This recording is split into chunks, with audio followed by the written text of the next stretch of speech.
That awesome intro, so not the Wario part, was made by the YouTuber Neurakid. He makes incredible memes, so go say hi. Thank you to my awesome patrons for making this video possible. It was originally an exclusive, so if you want extra content, go and sign up today in the description. And join the Worldbuilding Discord and Minecraft server to engage with the Stoneworks community, and of course, like and subscribe. Thank you, and enjoy the video. Demon is a very contextually Christian term, but they don't necessarily have to be less powerful than gods, evil, particularly religious, or even non-human. Just ask my ex-girlfriend. When you think of a demon, what comes to mind? I think of a humanoid who's red and black, has horns, a forked tongue, and fangs. Basically an amalgamation of all the modern motifs for evilness. Now look at how a medieval Czech priest conceived of the devil. That's a goofy dude.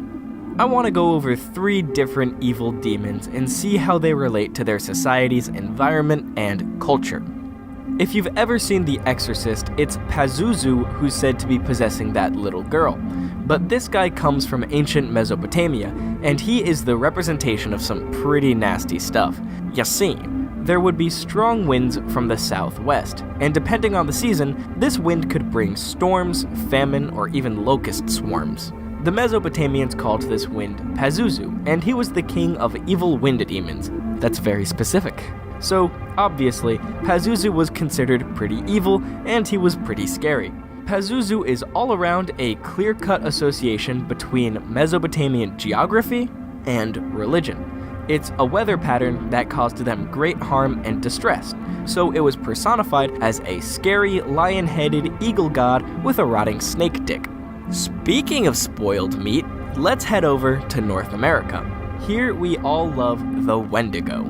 It's probably the most well-known Native American cryptid that's still around. Unless, wait, did they know about Bigfoot? The wendigo is an evil spirit of winter and famine. If a man grew so hungry as to kill and eat another person, his spirit would be corrupted and he would deteriorate into a monster with an insatiable hunger for human meat. The man would lose all sense of self and become insane and ravenous. And during the harsh winters that the Ojibwe and Algonquins faced in southern Canada, I'm sure cannibalism was considered more than once. A demon like this would reinforce the taboos against greed and cannibalism. The wendigo can look one of 2 ways as I've seen it. As tall as a tree, starved with white ashy torn up skin, sunken glowing eyes, and an omnipresent smell of rotting flesh. Imagine seeing something like this running at you because it's hungry.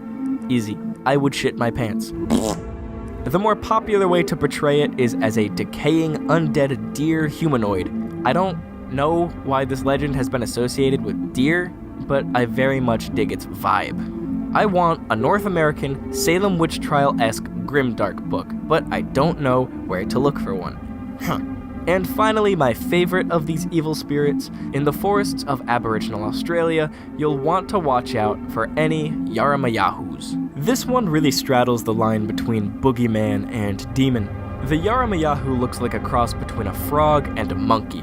It's all red and stands like a man, but has a giant toothless mouth and suction cups on its fingers. It sits in fig trees and waits for you to pass by under it, where it'll latch onto you with its suction cup fingers and leach out your blood to leave you unconscious. Then the demon will repeatedly swallow you and vomit you back out, transforming you into one of them. I imagine a lot of native Australian parents would tell their kids this so they wouldn't wander off and be eaten by a tarantula snake or whatever real nightmare demons that you guys have over there. But the yaramayawho is definitely my favorite take on vampirism, the undead, and the boogeyman. Way to go, first Australians. Very fortunately, we know that these cryptid demons are not real. But, I mean, we do have real demons. Just look at this picture of a colossal squid.